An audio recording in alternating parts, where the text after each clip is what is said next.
The next topic that I'd like to talk about is about the environmental crisis. Now, this is a topic, ladies and gentlemen, that never wins me fans. I absolutely guarantee that talking about this topic means that I'm going to get slagged off in the comment section by my own supporters, by people who otherwise back me up, but they're going to slag me off for this because I want to talk about the environmental crisis. So, ladies and gentlemen, the evidence of an environmental crisis is beyond dispute. It is beyond dispute. The fact that we have recorded some of the highest temperatures that we have ever recorded is not a debatable point. The fact of deforestation across the world and desertification, as we're seeing in California, is not a debatable point. The fact of the collapse of biodiversity is not a debatable point. These things are well-established facts, and they are established by numerous independent research into those topics. Sir David Attenborough, a man with whom I would disagree with nearly all of his politics, I would disagree with, is a man who uniquely in history has travelled about and seen more of the environmental world than any other human being in history. I think I could reasonably argue that that is also a fact. He's studied it as an academic. He's witnessed it firsthand. The destruction of the rainforests in Borneo, the destruction of the rainforests in Brazil, the fact that we are discovering plastic in the deepest, darkest parts of the ocean.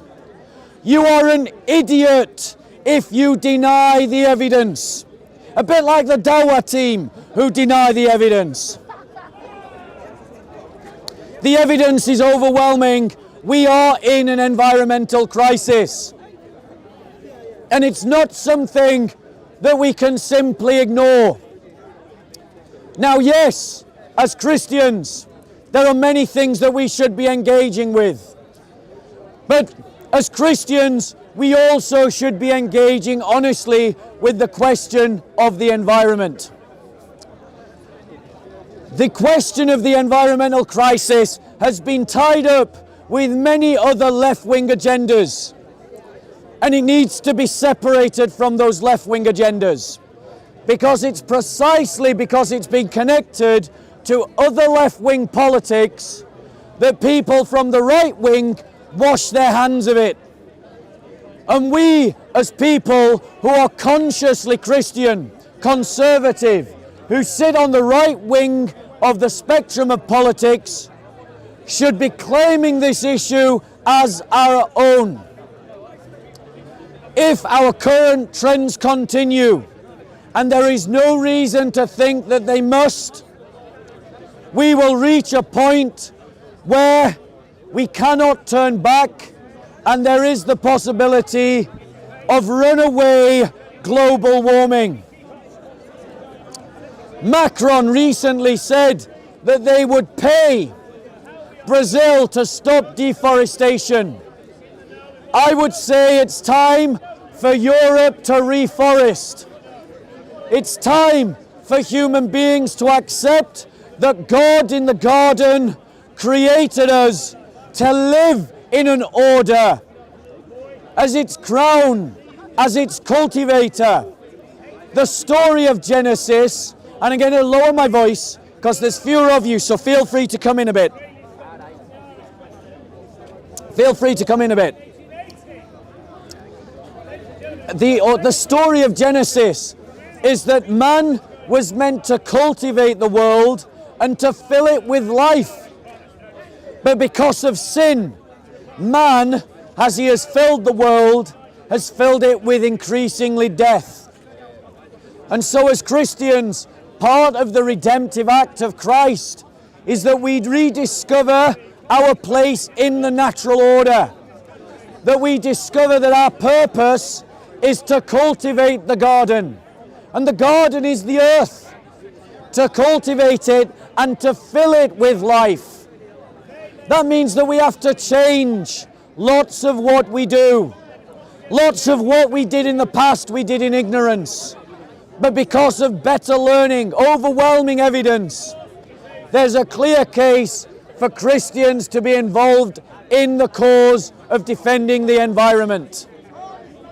And that means things like arguing for the reforestation of Europe, cultivating biodiversity, reducing the amount of meat that you eat, not saying become a vegetarian or a vegan, but it takes more land to feed a cow than it does to grow a crop of wheat or other kinds of vegetable-based food. And vegetable-based food is healthier for you anyway. Christians, we can't ignore this environmental crisis. We have to get involved. It's kingdom work to get involved. Arguing for reforestation, the reduction of meat consumption, the defense of territories in the ocean where fishing is prohibited, will lead to those fishing stocks spilling out into other areas of the ocean that can then be fished. So it doesn't mean giving up fish, it just means accepting that you eat fish far less regularly. Biodiversity is something that we need to protect actively. It's part of the commission of Genesis. It's what we should be doing as Christians. It's part of kingdom work. But that means that we who sit on the right of spectrum need to own the environmental question without adopting other left-wing agendas. So that we see fighting against abortion and fighting against environmental destruction as part of the same thing. But it means that we have to rethink a lot of things. Well, if we have less children, we'll have less impact on the environment. No. No? Let me explain why not. Why not? Because a consumer, and I'm really going to pickle everybody's bones here, You're not coming both anywhere near left and right. Move in, guys, so I don't have to project my voice as much. So, guys, so in terms of the environment, one consumer in the West consumes more than 7 or 8 Africans. One consumer in Europe consumes more in more in natural resources than a family of Africans. We should all live as Africans. What it means, ladies and gentlemen, is why is the left supporting uncensored, unfiltered immigration? By bringing in mass immigrants to the West, you're increasing the number of consumers in the West. And thus you are actually destroying the environment you want to protect. So they have an environmental argument against mass immigration. As long as they stay in Africa, they can breed as much as they want. No, well, one second. The next thing, we Christians, yes, I'm coming to you, Ro. I'm going one second. Let me finish addressing his point before I come to you. But it also means, Christians, that we have to discover in the West and around the world the art of dying, the art of accepting that your personal story is over, rather than clinging to life long past its meaning being gone. It is precisely because we have extended the barriers of life endlessly beyond its natural story that we have created a situation that demands more and more resources. Medicine and living older. Medicine, living older. We need to rediscover the art of dying. This is not... The art of dying younger. Yes, the art of dying younger. Do you want to die younger? One second. These questions are difficult and painful. But the environment crisis is going to force us to deal with them. And unless as Christians we speak into these questions from a Christian narrative, the abortionists and the euthanasianists are the only ones that are going to be offering an answer. We have to offer an answer to the question of global population that comes from Christian origins.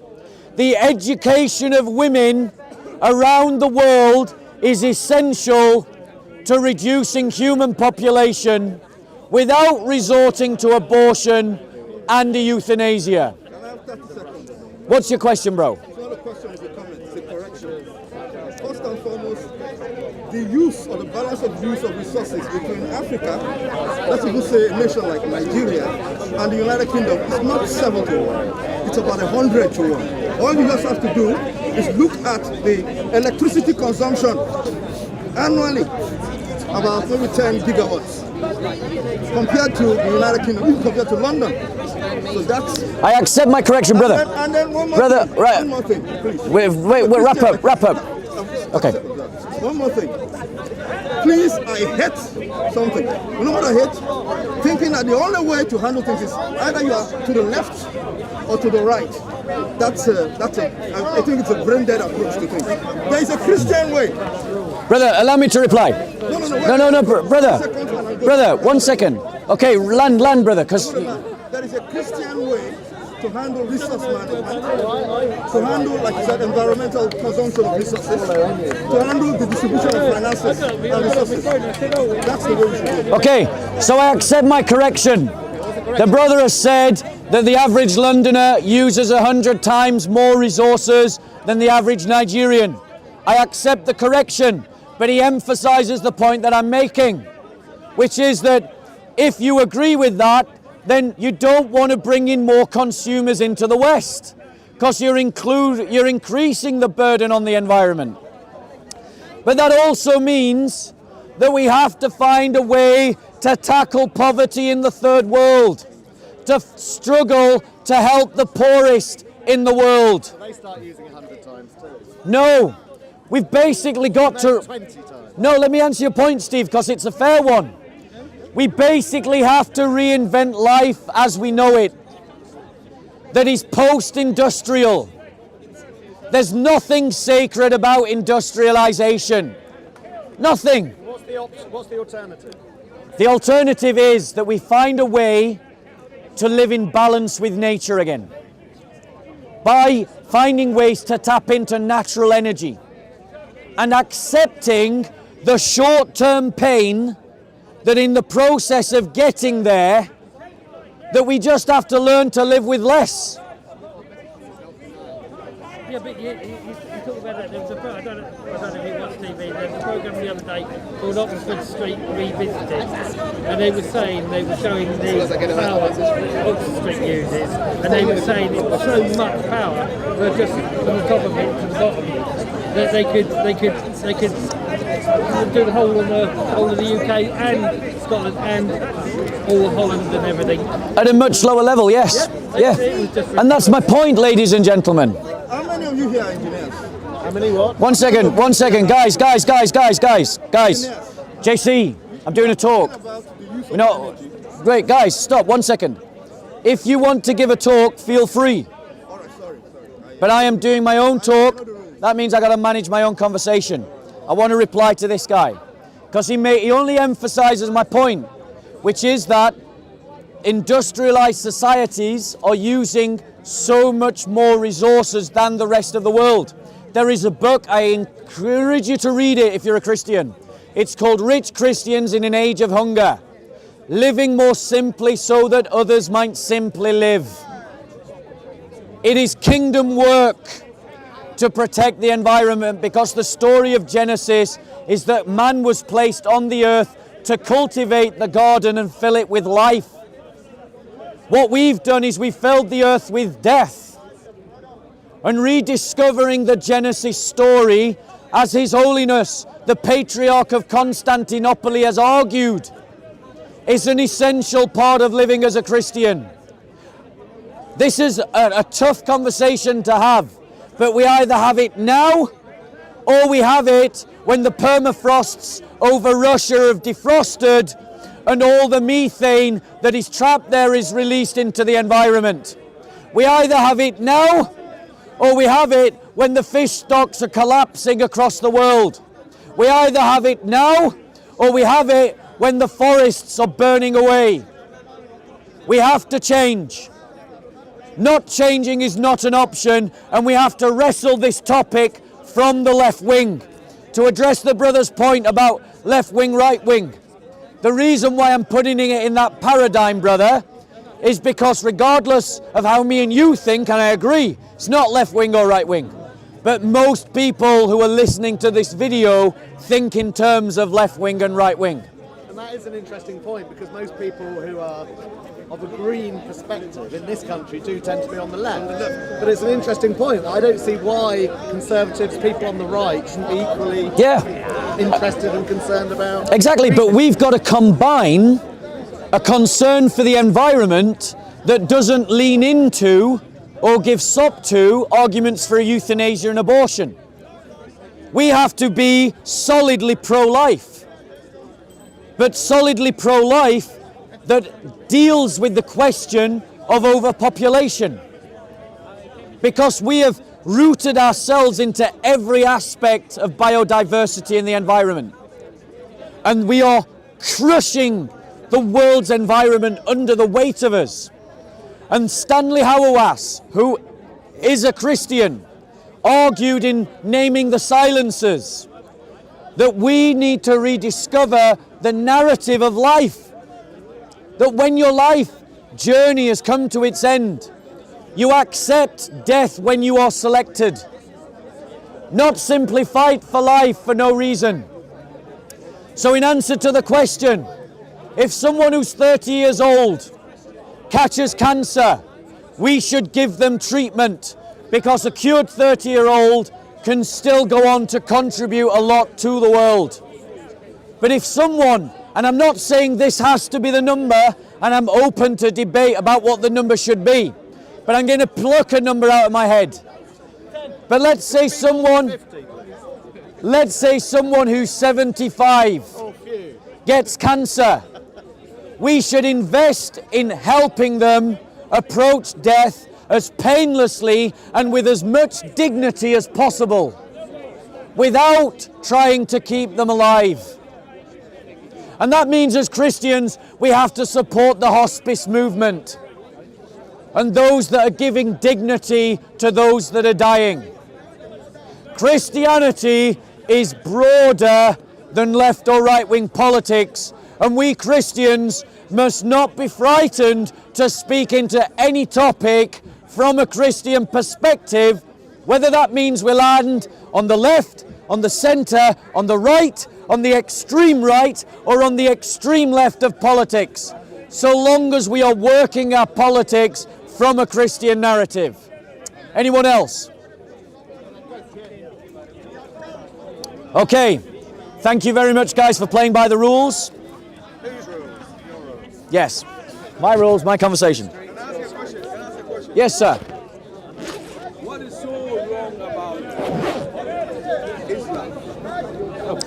It's not the topic I was talking about, but out of respect for you, Uncle, I will answer your question briefly, but I'm not entering into a debate because I want to go on to another topic. The question is, what's wrong with Islam? Here's what's wrong with Islam. Christianity teaches that as Christians, we should oppose injustice. Islam teaches injustice. So as Christians, we are mandated as disciples of Christ to fight injustice. Because Islam teaches injustice, we are commanded by our Lord to fight against Islam. Islam teaches injustice. That is what is wrong with Islam. I'll give you 3 examples. The value of the life of a Christian in law in Islam is worth half that of a Muslim. Muslims have practiced that legally for 1400 years. 2, the life of a Christian, if they leave Islam, is forfeit to the death. That's injustice. Christians cannot marry Muslim women, but Muslim men can marry Christian women. That's injustice. Islam teaches that you can own slaves and you can have sex with the slaves that you own, even if they don't want to have sex with you. That's injustice. I don't think that it is wrong to oppose that kind of ideology. If I stuck a label Nazism over that ideology, no one would have a problem with me opposing it. You only have a problem with me opposing it because the liberal do-gooder progressives have brainwashed you all into thinking you can't say anything bad about Islam because Islam is equal to Muslims, and that means you're some kind of prejudice against all Muslims. That's not true. We do not accept that confiscation, that conflagration of those two terms. That conflation, of those two terms. We Christians believe there is a distinction between the sinner and the sin. You can oppose the ideology while still loving the Muslim. And if there are Muslim militants determined to impose Islam, then you have to resist them. If there are Muslims practicing Islam in a harmless way, leave them be. So, going on to my next topic. No worries, Uncle, no worries.